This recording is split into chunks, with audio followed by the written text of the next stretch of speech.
Bonsoir, Monsieur Glenn. Vous êtes un jeune Gabonais qui exerce dans le métier de pêcheur. Vous faites dans la pêche artisanale au niveau du pont Nomba, plus précisément au débarcadère à proximité de la structure TGI. Nous voulons savoir, vous exercez votre métier de pêcheur depuis combien de temps? Moi, j'exerce le domaine de la pêche. Ça fait pratiquement 8 ans, 9 ans que j'exerce le domaine de la pêche artisanale. Donc, depuis 9 ans, vous êtes pêcheur ici au pont Nomba? Oui, je suis pêcheur. Bien. Quelles sont les difficultés que vous rencontrez au niveau de... Enfin, quelles sont les difficultés que vous rencontrez lors de l'exercice de vos fonctions? Les difficultés sont plusieurs. Pourquoi? Parce que nous avons d'abord un manque de matériel. Pour les jeunes pêcheurs gabonais, nous n'avons pas de matériel. Nous travaillons avec nos frères expatriés qui nous ont montré le travail depuis longtemps. Nous sommes maintenant indépendants de ce travail. C'est le pourquoi nous avons besoin de matériel pour être maintenant indépendants. C'est le pourquoi j'ai lancé un appel au président de la République, au chef de l'État, pour qu'il puisse voir le domaine de la pêche où nous sommes en tant que frères, fils et enfants. En tant que frères, fils et enfants. Ok. Vous lancez un appel au chef de l'État pour qu'il vous vienne en aide. Mais de quel type de matériel vous avez besoin pour réaliser, votre activité au quotidien?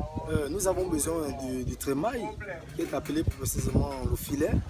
Nous avons besoin de cordes, nous avons besoin de flotteurs, nous avons besoin du bas de la pirogue, nous avons besoin de hors-bord, qui est appelé moteur 40 chevaux. C'est ce genre de matériel que nous avons besoin pour exercer le domaine de la pêche artisanale. Est-ce qu'on retrouve beaucoup de Gabonais ici au niveau du pont Nomba qui exercent le métier de pêcheur? Oui, nous sommes plusieurs. Nous sommes plus précisément dans les 300 pêcheurs gabonais ici, au débarcadère du pont Nomba, plus précisément à TGI. Et vous travaillez pour des étrangers? Oui, nous travaillons pour des étrangers. Est-ce que, en travaillant pour des étrangers, ça vous permet de vivre normalement et décemment? Bon, ça ne nous permet pas de vivre normalement. Parce que si vous travaillez pour quelqu'un, tandis que vous-même, personnellement, si vous pouvez travailler, ça ne peut pas concorder. Pourquoi? Parce que si moi je travaille pour l'étranger, si nous gagnons, imaginons 500 000, lui va empocher au moins 400 000, et les autres 100 000, c'est pour ceux qui l'ont accompagné, comme les manœuvres. Et imaginons si moi j'avais mon matériel, je suis parti à l'eau, j'ai eu 500 000, ça me permettrait de faire plusieurs choses. Donc vous êtes à près de 300 Gabonais sur le site? Oui, sur le site, nous sommes à plus de 300 Gabonais. Et vous n'avez pas le soutien d'une autorité de la place? Nous n'avons pas de soutien. Et nous avons déjà lancé un appel depuis plusieurs mois, plusieurs années, que nous avons besoin de matériel. On n'a jamais eu une réponse. On n'a jamais eu une réponse jusqu'à aujourd'hui. Donc c'est le pourquoi nous sommes un peu confus entre nous-mêmes les jeunes pêcheurs gabonais. Nous sommes dépaysés, nous sommes abattus.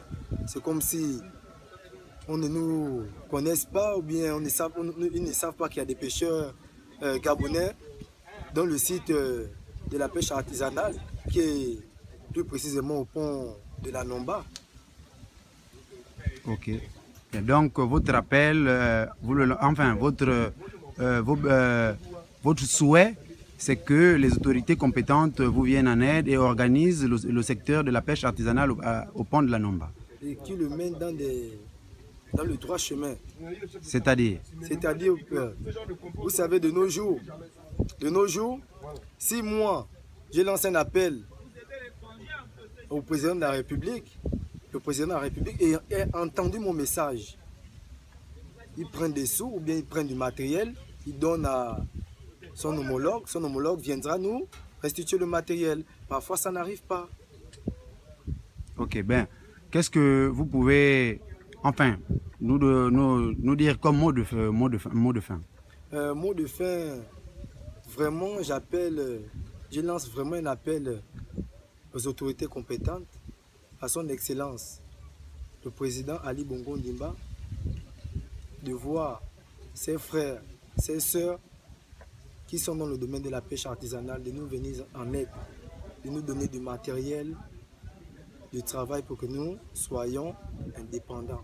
Ok, bien, merci à vous. Merci aussi.